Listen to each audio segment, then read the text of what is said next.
வணக்கம் மக்களே. ஸோ இன்னைக்கு நம்ம என்ன பார்க்க போறோம் பார்த்தீங்கன்னா, சூப்பர்மேன் ரிவ்யூ தான் நம்ம பார்க்க போறோம். எஸ், படம் பார்த்தாச்சு.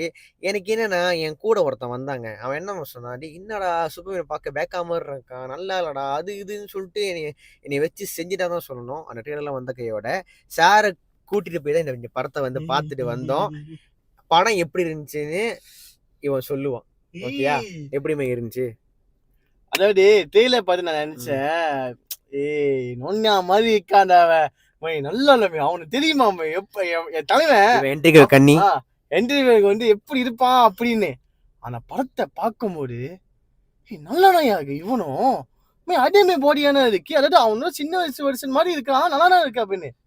அப்படி ஏன்னா ஒன்னையே ஒத்துக்க மாட்டேன்னா, தலைவன் வந்து அடி வாங்கினதே இல்லை, அடியை கொடுக்குறவன். ஆனா இந்த தலைவன் ரிவ்யூல வரும். ஓகே, ஆக்சுவலி என்ன கதைனா கைஸ், இங்க வந்து ஹென்ரி கவில் வந்து ஒரு காட் லெவல காமிச்சிச்சு. Superman is a god. ஓகேயா? God. ஆனா இங்க வந்து ஏன் எனக்கே இந்த படம் நான் பார்க்கணும்னு நினைச்சேன்னா, because of the only one scene. Superman வந்து அங்க அந்த ஐஸ் அடி உழுவார்ல, ட்ரெயிலர் காமிச்சிருப்பான்ல, அங்க வந்து நம்ம தலைவன் ஜேம்ஸ் கன் வந்து அந்த அந்த இந்த கதையை சொல்லிட்டான். எப்படின்னா, இந்த சூப்பர்மேன் வந்து நீங்க எதிர்பார்த்த சூப்பர்மேன் கிடையாது. This is not what you expect. இது வந்து என்னோட சூப்பர்மேன். டிசி சூப்பர்மேன் இப்படிதான் அவரோட ஜேர்னி ஆரம்பிச்சாரு.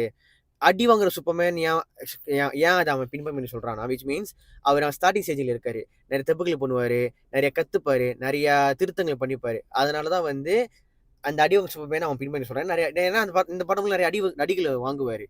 ஆனா he learned from mistake. அந்த மாதிரி தான் இருக்கும்ல, which is a good thing. Super hero with pain. அதுதான் சொல்லலாம். ஸோ எனக்கு ரொம்ப பிடிச்சிருந்துச்சு. எனக்கு என்னன்னா, ஜேம்ஸ்க்கு ஒன்று ப்ராமிஸ் பண்ணியிருந்தாரு. என்னன்னா, இந்த படம் கண்டிப்பாக ரொம்ப எமோஷனலாக ஒர்க் ஆகும் அப்படின்னாரு. அண்ட் எஸ், இண்டீட் உண்மையிலே ஒர்க் ஆகிருந்துருச்சு. படத்தில் நிறைய சீன்ஸ் வந்து எமோஷன் ரொம்ப ஒர்க் ஆகிருந்துச்சு. என்ன கதைனா, ஹென்ரி கேவில் அவர் அந்த சூப்பர்மேன் வெர்ஷன் பார்த்தீங்கன்னா வந்து அந்த எமோஷனுக்கு வந்து அந்த அளவுக்கு வந்து ஒரு முக்கியத்துவம் கொடுத்துருக்க மாட்டாங்க. வந்தா அடிப்பான் கிளம்ப அந்த மாதிரி தான் ஒரு ஃபீல் இருக்கும். ஆனால் இந்த இடத்துல நிறைய எமோஷன் ஒர்க் ஆகிருக்கு. சூப்பர்மேனு அழுவுறது, வழியில துடிக்கிறது, அவருக்கு எமோஷன்ஸ் இருக்கு, அவருக்கும் வலி இருக்கு, பெயின் இருக்கு. இப்போ ஷார்ட் இருக்கும், அங்க லைட் எரிப்பானுங்க, அங்க தெரியும் எலும்பு உடையுன்னு. அந்த பாக்ஸிங் ஃபுட்பால் அடிச்சா இப்ப எடுப்பானுங்க, அந்த மாதிரி எடுத்து பூட்டும். ஒரு சூப்பர் ஹீரோ நார்மல் மனுஷமே பூட்டுறாங்கன்னா கணக்கு வந்து அந்த ஃபர்ஸ்ட் சேச்சு. ஆனா இஸ் மேக் சென்ஸ் பிகாஸ் இந்த சீன் நடக்கும் போத ஒருத்தர் அடிக்கிறாருல, அந்த அடி வாங்குற வந்து பாத்துக்கீங்களே எந்த மாதிரி அடிச்சிருப்பாருன்ட்டு.